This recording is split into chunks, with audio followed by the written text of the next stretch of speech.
Deixa eu também aproveitar e olhar aqui. Só para perguntar, tem poucos áudios, né, aí para a gente conversar hoje? Tem pouco material ainda para terminar o vídeo? Falta pouco, sim, Délia. Na verdade, deixa eu ver quantos faltam. 4. Depende da gente, né? Porque como tu vai mudar e dezembro está complicado, se a gente conseguisse encerrar o vídeo hoje, era bom, né? Eu acho que eu vou fazer o seguinte, eu vou propor uma coisa, porque não existe uma ordem específica. Eu vou começar do fim para o que resta. E aí a gente vai trabalhando o que der para trabalhar. A gente até se propõe o seguinte, esse vai ser a última sessão de Zoom. Estudo desse ano.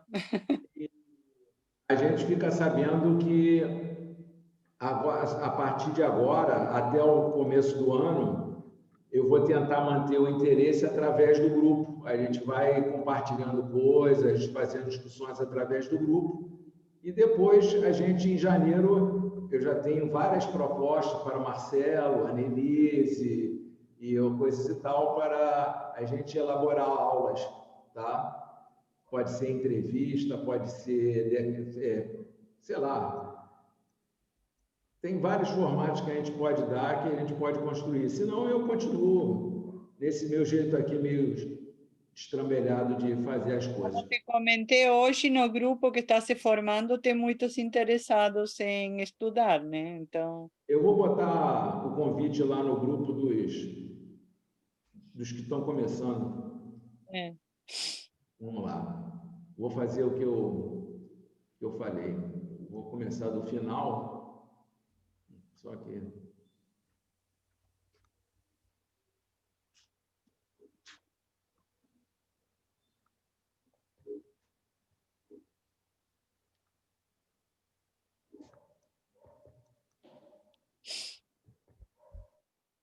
Vai parecer um pouco estranho, porque a gente vai falar sobre o final, mas...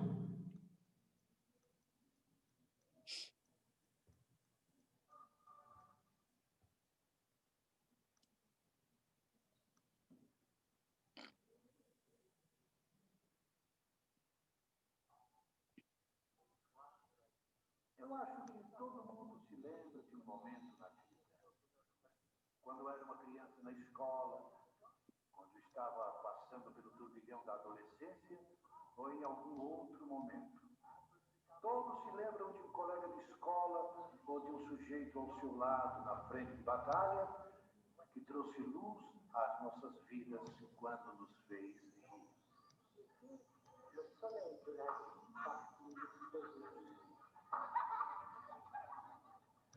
Em última instância, o riso não pode ser controlado, analisado ou medido. Novos comediantes irão surgir e desaparecer, e talvez a indústria do humor entre em declínio. Mas o riso veio para ficar. Cara, essa foi interessante porque eu consegui colocar o áudio anterior no qual a gente estava falando da batalha do bem contra o mal. Por quê? Porque naquele vídeo a gente já percebeu do movimento, da tendência social que está ocorrendo no mundo inteiro, de consumismo, de matéria, de uma série de comportamentos que vão se mostrando inadequados. E ele finaliza dessa forma, demonstrando que o riso é uma coisa essencial, é uma propriedade da essência. E qualquer tentativa da gente de condicionar, de comercializar, de manipular, definir qualquer coisa que seja, vai fracassar. O riso é uma coisa essencialmente espiritual. Isso é um ponto de vista meu e eu estou utilizando a fala dele para trazer isso. Aí eu deixo para vocês comentarem.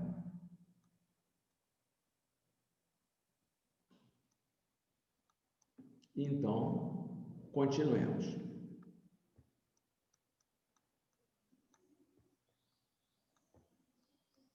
Deixa eu ver aqui.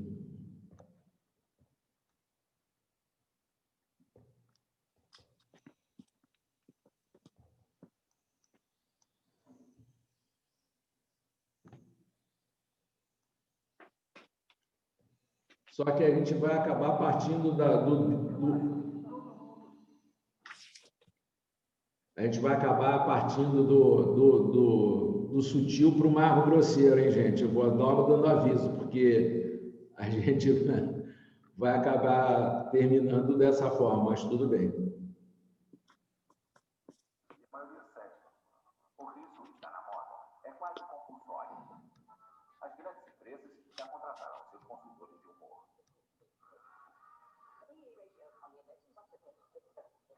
As sessões de treinamento são entremeadas por esquetes criadas para fazer o público relaxar. A publicidade usa o humor como ninguém. Em propaganda, tudo, até mesmo a expressão dos nossos sentimentos mais íntimos, precisa ter um toque de humor para ser eficiente. Aqui a provocação é boa, tá?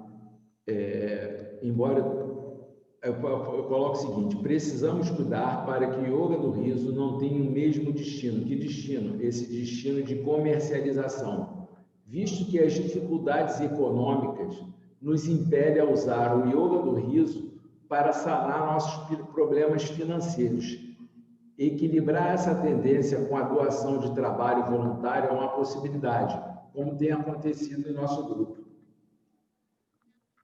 Gente, eu vou colocar mudo só um instante, que eu preciso atender uma pessoa aqui no telefone, rapidamente, tá bom? Vocês desculpem.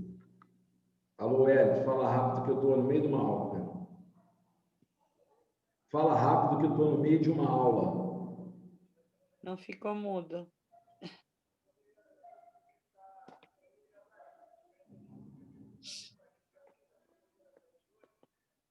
Wellington, cara, depois, daqui a pouco eu te ligo, então, para resolver isso. Um abraço. Tchau.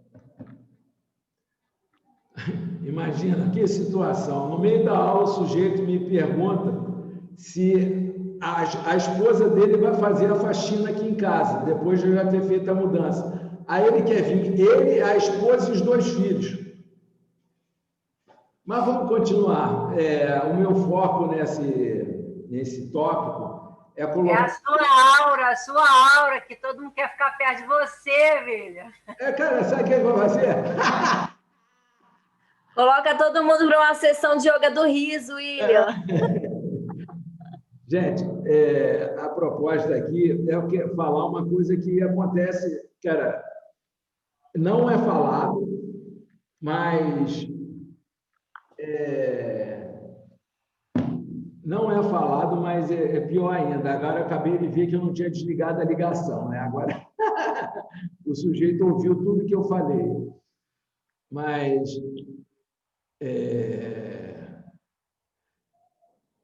todo mundo comenta, aliás, uma coisa que não é comentado, mas todo mundo pensa em como vai monetarizar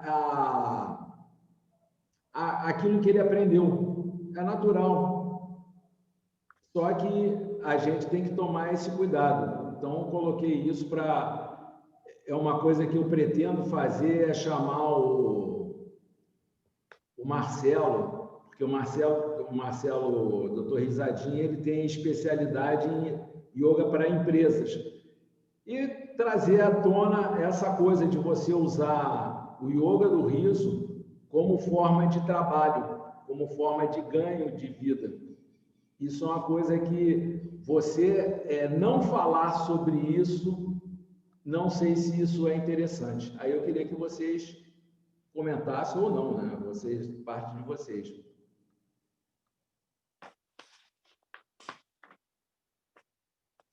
A mim me interessa muito isso, porque justamente dar uma ferramenta e mudar muito os ambientes laborais, né?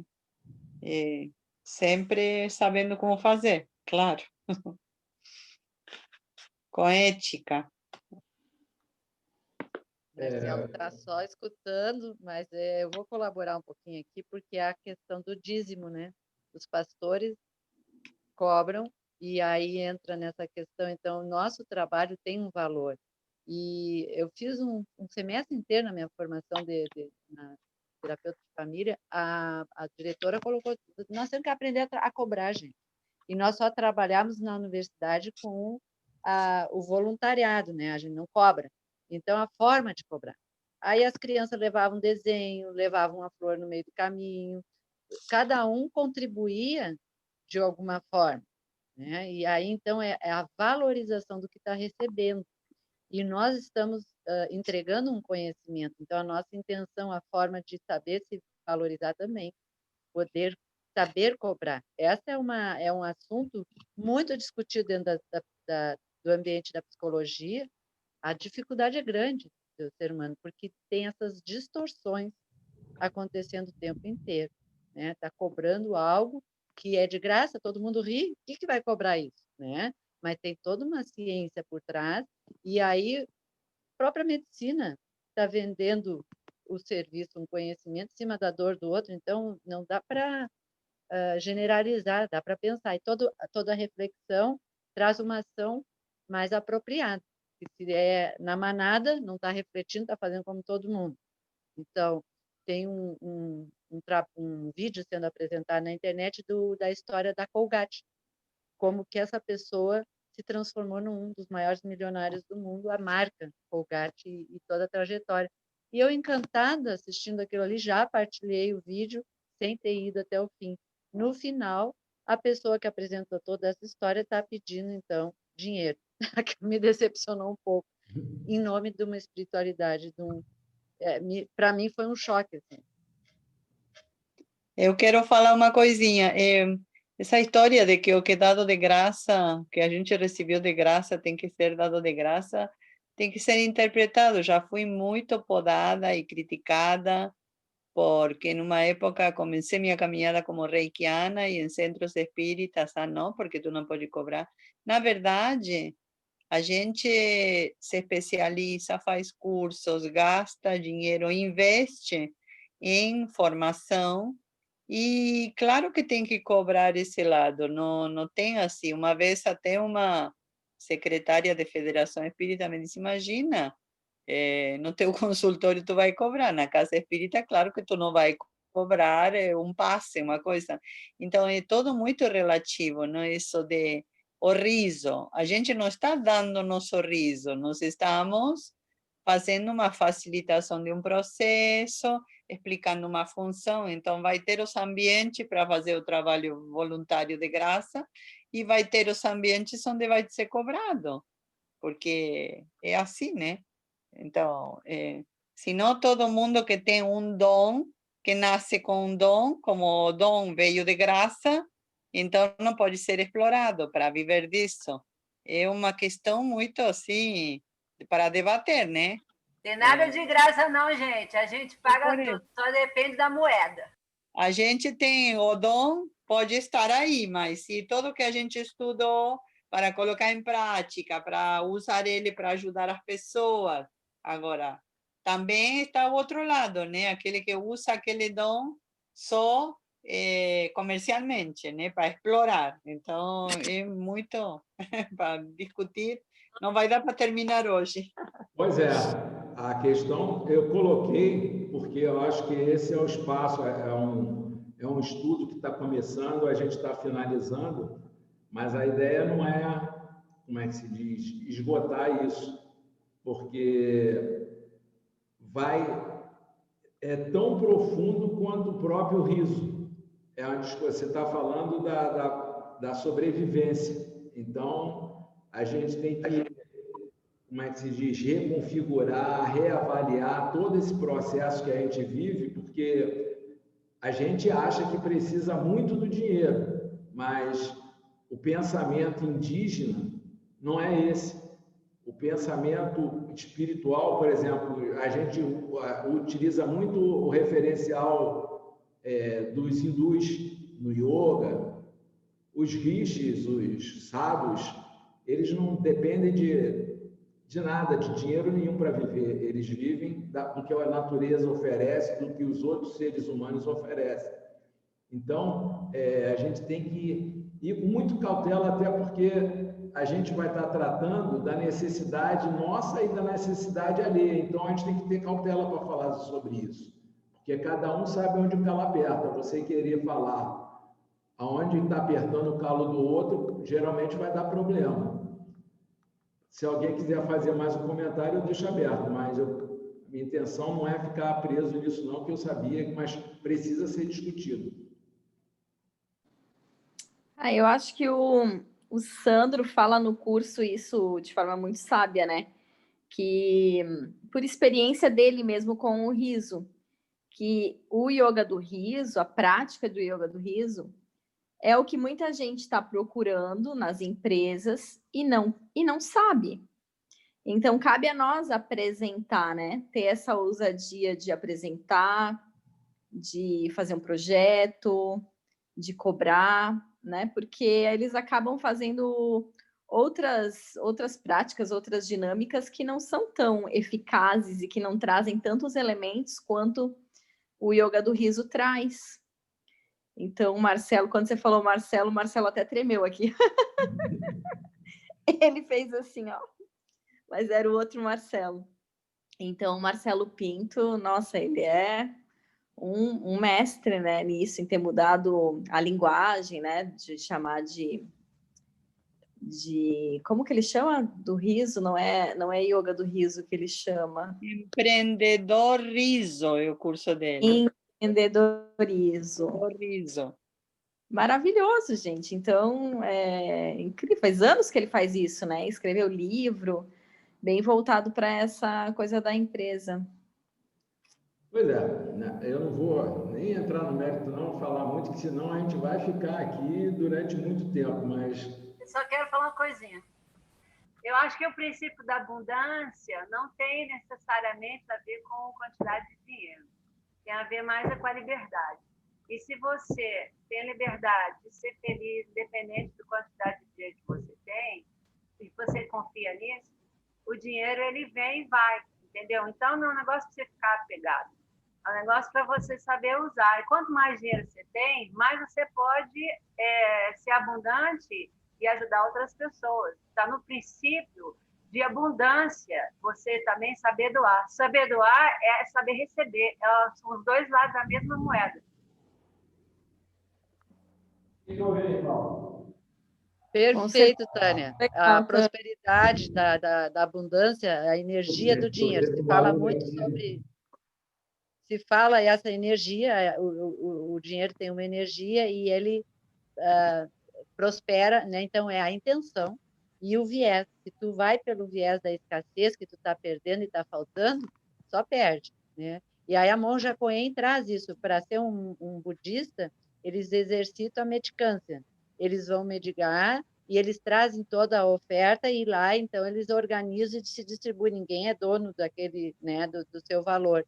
E em Porto Alegre houve um mendigo que descobriu, o repórter investigativo daqui, descobriu que o mendigo colocava um pedaço de carne escondido na perna, de forma que todos viam como uma situação de ferida que ele tinha, de situação de coisa, e ele mendigava assim, mas ele tinha um carro ultramoderno, que ele ia lá para a esquina e voltava para casa com a renda que ele tinha tido da mendicância.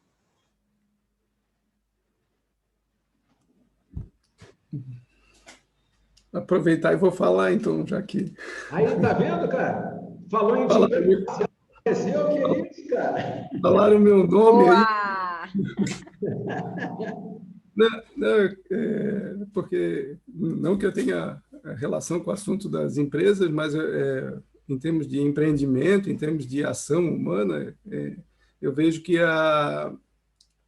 as pessoas não estão exatamente precisando do riso no trabalho, não é exatamente isso que elas precisam, e o que elas precisam no ambiente de trabalho, no empreender, a gente vê esse movimento muito claramente, é sentir um alívio, né? Sentir uma necessidade, fazer um trabalho que seja, ao mesmo tempo, prazeroso, né? E que seja repleto de intenção, né, de todo o equilíbrio que as pessoas buscam, né? Então, é disso que se trata o trabalho. E o riso, nesse caso, como uma ferramenta, como um instrumento para ser oferecido nas empresas, é uma forma de ajudar as pessoas a atingirem esse estado, de elas encontrarem isso no seu trabalho, seja que profissão for, né, que área que ela escolheu para, né, que ela se desenvolveu durante a vida, e para ela conseguir fazer aquilo com um pouco mais de prazer, né, porque é esse prazer que está faltando no trabalho.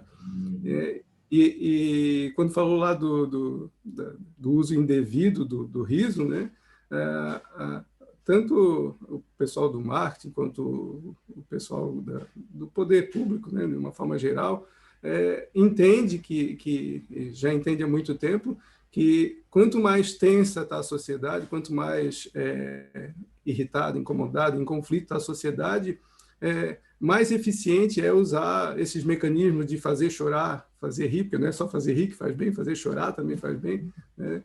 Fazer chorar, fazer rir, né? Seja nos programas diversos que são lançados aí para a gente ficar se distraindo, né? Ficar passando o tempo, não é passando o tempo, a gente está, na verdade, ajudando, né? Eles, como gestores de uma sociedade, a ideia é não deixar esse caldeirão explodir, né? A gente está sempre em conflito, como o William está sempre em conflito. Aí. Eu não gosto da palavra conflito, eu gosto da ideia de que todos nós, independente do que a gente faça, seja mais positivamente ou mais negativamente, a gente está numa busca por autoconhecimento. É só isso que a gente está fazendo, está buscando o autoconhecimento, a gente está tentando se descobrir.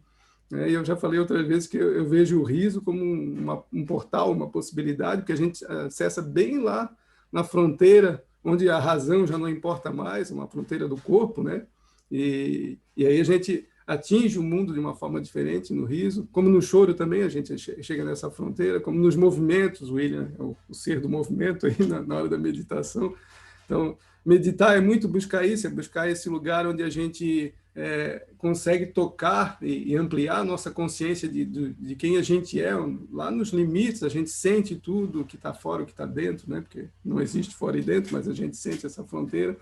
Então, por isso que meditar faz tão bem, né? Meditar, a gente chega lá nesse lugarzinho onde a gente consegue se reconhecer olhando fora, olhando dentro, olhando esse espaço ali. Então, a gente sente o mundo sem julgar, sem condenar, simplesmente sente, e sente o que passa por dentro da nossa fisiologia, né, todas as sensações, todos os pensamentos, a questão da mente toda que nos invade. Quando a gente medita, a gente consegue fazer atingir esse estado também de fronteira e chegar num equilíbrio maior, né? E é isso que todo mundo busca. Ele quer trabalhar de forma equilibrada, quer viver de forma equilibrada, quer ter uma família de forma equilibrada, e o riso como ferramenta, né? E aí deve ser cobrada não porque tem um preço astronômico para fazer isso, mas porque o modo como a gente se estruturou como sociedade, né, a gente está sempre trocando coisas, né? A gente sempre trocou ao longo da história. Antes do dinheiro a gente trocava coisas, né? As interações humanas são trocas de coisas. Eu faço uma coisa aqui, espero uma coisa ali, é sempre uma troca.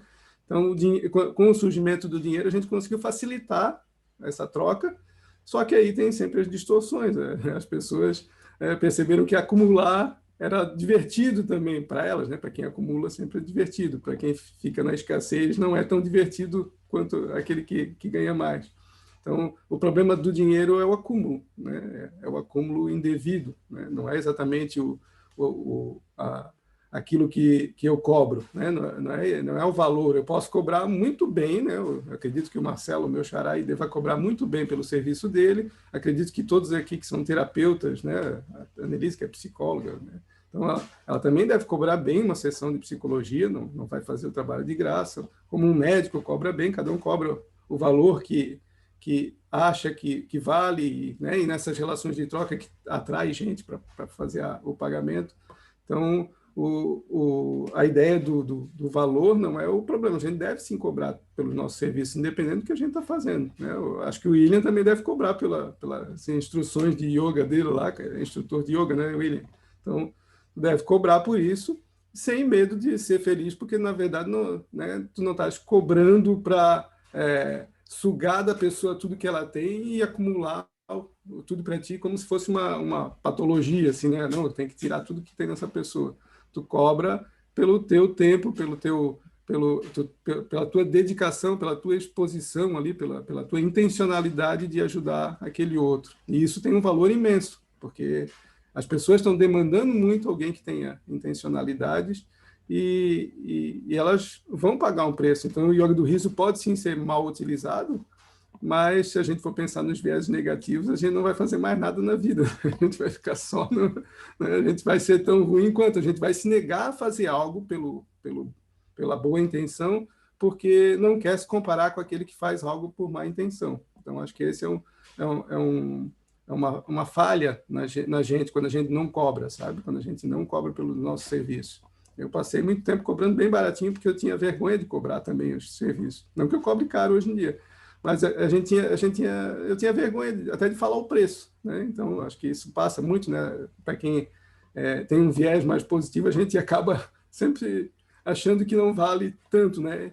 E quando a gente estuda o yoga do riso agora, quando a gente está fazendo esse estudo, a gente percebe o quão importante isso é, né? Se a gente analisa toda essa questão fisiológica, mental envolvida, né? de libertar as pessoas, a importância disso para essas pessoas. Então, se isso é tão importante, é tão valoroso, porque o que é importante é valoroso, o que é raro é valoroso, por que não fazer valer, né? Por que deixar só fazer valer aquilo que é inútil, que passa na TV, né? Que fica lá um monte de bobagem para a pessoa rir, um monte de dor, né? Aquelas novelas cheias de dor para a pessoa sofrer e chorar junto e achar que a vida dela até não está tão ruim, porque a novela está pior ainda, né? Então, por que a gente se permite deixar os outros fazerem, né? Se deixar o efeito manada acontecer, quando a gente pode trazer um pouco de paz mundial, aí, como diz o Paulo, muito bem dito, né? Que às vezes passa meio por loucura, né? A paz mundial, de repente, do nada, ele fala da paz mundial, o Madan Katari também, mas não é do nada, é porque há uma necessidade de se atingir a libertação, há uma necessidade do ser vivo, nessa necessidade de mover. Não, o William já quer falar, já estou... Desculpa, eu estou dando tchau para a Lidiane, que vai precisar ir, Marcelo. Então tá bom. Eu também tenho que eu vou encontrar com a Lidiane agora na formação, então, gente. Vou fazer a formação. Marcelo, sempre que você está falando, eu tenho que te interromper. Sacanagem, né? Depois dá um jeito. Você vê que Denise, depois eu queria falar com você, porque eu tenho umas coisinhas para te dizer, talvez você tenha interesse, mas agora eu tenho que me despedir de você. Fiquem à vontade, fiquem à vontade. É maravilhoso. Minutinhos para a nossa aula. Não queria interromper o Marcelo, que eu gosto tanto de ouvir você falar. Mas eu peço, gente, de coração, que a gente não termine esse grupo, que a gente possa se organizar ali no grupo do WhatsApp, para que a gente não tenha um intervalo muito longo, né? De repente, semana que vem, alguém se disponibiliza para... Vocês sabem como é que funciona agora. Todo mundo faz o estudo junto, né? É só ter alguém na linha de frente para poder dar um norte. E aí a coisa acontece, né? Então, Perfeito. é mais simples do que a gente imagina. Um beijo, gratidão, William. Obrigada a todos, Marcelo, Délia, Preciosa, obrigada, Nelise. Amém, boa aula para vocês. Sábado eu estou disponível, se você estiver disponível. Quer dizer, nesse horário, né? Porque ainda tem informação no sábado que vem. Mas é às 9, né? Dá para ir antes, né, Taninha? Dá para vir. Então, vamos lá, Tânia. Vamos, Délia, também. Daqui a pouco. Beijo. Beijo. Existe uma forma de comunicação no WhatsApp que a gente chama assíncrona, que na terapia a gente usa isso, que a pessoa fala no áudio, né, se comunica, e o outro escuta e depois dá uma devolução. Isso é um enriquecimento de estudo propício para nossas demandas profissionais, né, não poder fazer a reunião na hora e poder continuar o estudo de forma assíncrona. E o Marcelo, obrigada, Marcelo, muito bacana o que tu trouxe e muito apropriado sobre a cobrança.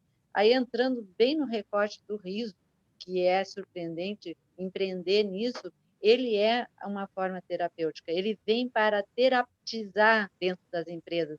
E aí tem um viés muito perigoso, porque a empresa ela quer lucrar, e às vezes ela traz um engano para o seu colaborador, eles mudam até as palavras justamente para isso, para poder dar esse colorido, esse engodo que está ajudando, né, que está colaborando, o Coima está explorando a mão de obra com mais ainda né, disfarçado. Então, o risador que vai para uma empresa empreender, ele tem que ser terapêutico.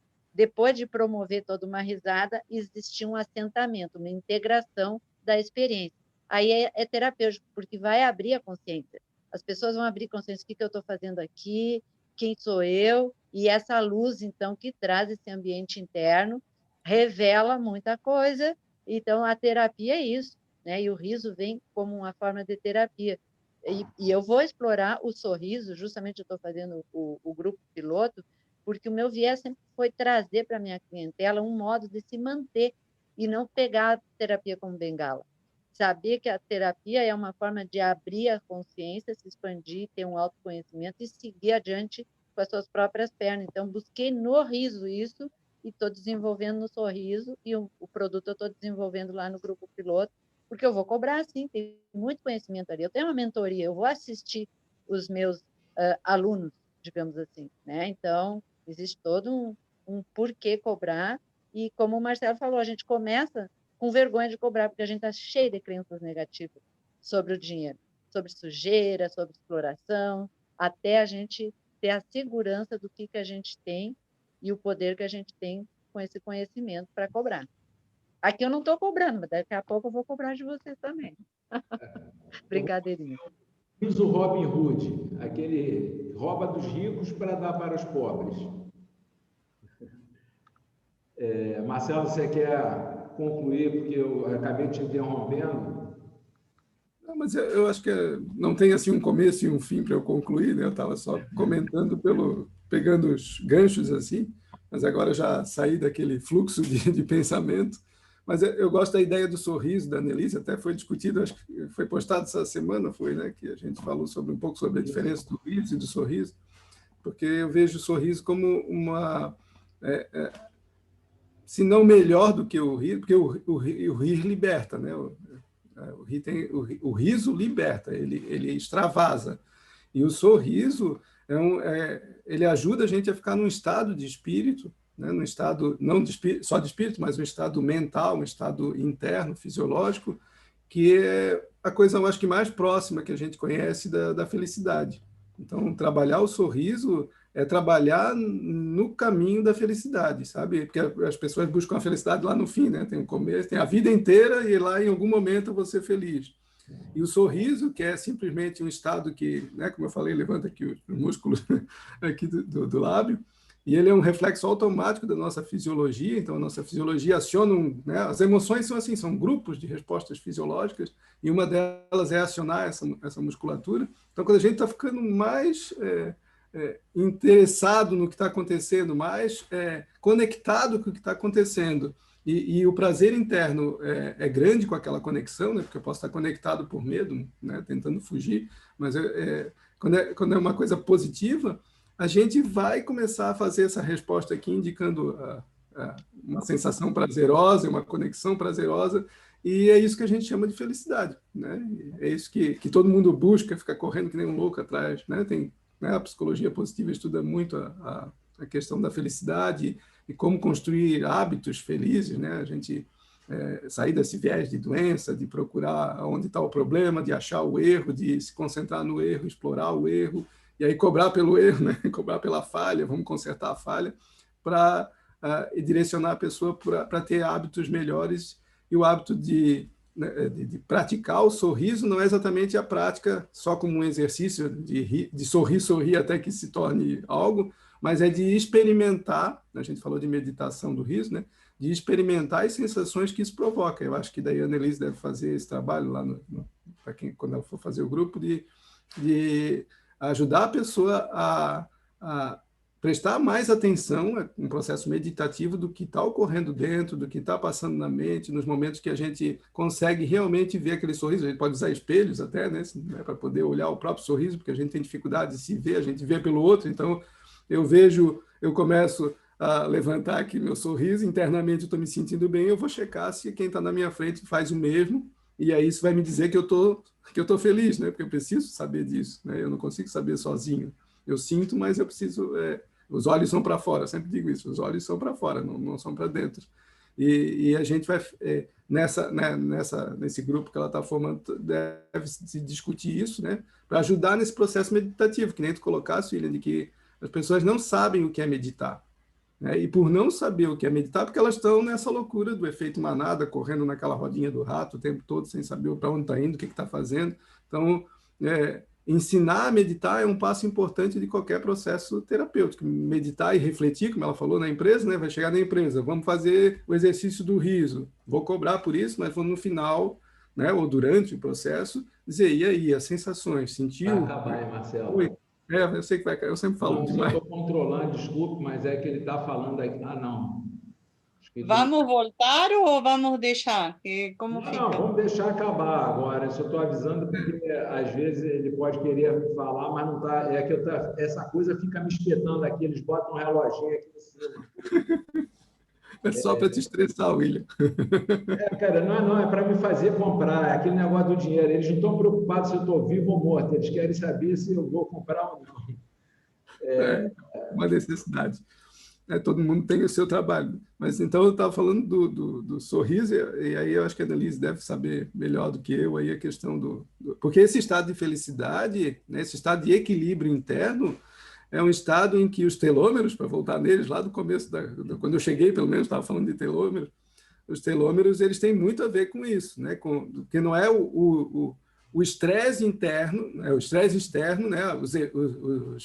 Os estímulos estressores que vão fazer com que os telômeros se desgastem. É a minha resposta, né, interna, é como a minha fisiologia vai reagir a isso, então eu posso ser atingido por uma bomba de estresse, eu posso ter ficado preso lá na guerra lá do Hitler, né, naqueles campos de concentração, posso ter sofrido de um mundo de coisas, mas a forma como o meu organismo vai reagir a isso, né, a minha fisiologia toda vai reagir a isso, e a minha mente tem muito de ligação com isso, porque mente influencia corpo e corpo influencia mente, então a forma como eu vou equilibrar isso é que vai causar o desgaste, vai provocar o aumento de radicais livres, vai causar o desgaste daí da nosso metabolismo, a gente vai armazenar menos energia e gastar mais energia, a respiração fica desequilibrada, a gente também consome o oxigênio de forma errada, então todo o metabolismo se desorganiza, e quando a gente sorri, né, quando a gente aprende a sorrir novamente, né, um sorriso, aquele semblante leve, que a nossa face mostra tudo que está acontecendo com a gente, por isso que a gente se comunica via rosto, né? Então, quando a gente sorri, a gente está acessando tudo isso e a gente está ajudando, né? Se a gente faz esse processo de orientação, de ajudar a pessoa a meditar sobre isso, a gente está ajudando ela a resolver todas essas questões. Então, é muito poderoso, né? Acho interessante a ideia de trabalhar o sorriso para ajudar a pessoa a construir hábitos melhores, entender que felicidade é uma forma de viver, né? Que é possível viver na felicidade, que daí eu tenho que sair um pouco dessa roda de rato que eu estou aí, sem saber por que eu estou fazendo, eu tenho que achar né? E definir claramente meus propósitos, a minha vida, por que eu quero estar vivo. Então, tem que começar a buscar autoconhecimento mais do que nunca, para entender os meus limites, os limites da minha fisiologia, e navegar por ali. É ali que eu tenho que ficar. Então, essa é a ideia. Vai acabar o tempo, eu já sei, William. Agora tem menos de um minuto. Fica aqui, gente. Maravilhoso, maravilhoso. Vou deixar aqui essa ideia da gente trabalhar o sorriso em janeiro, porque o Marcelo tem muito para contribuir, a Annelise, e eu tenho muito interesse em participar e aprender. E agora vai acabar. Agora, quem quiser falar, pode ficar à vontade, mas vai acabar. Bom final de semana para todos. Eu também tenho que sair agora, não posso voltar mais agora. Eu também não.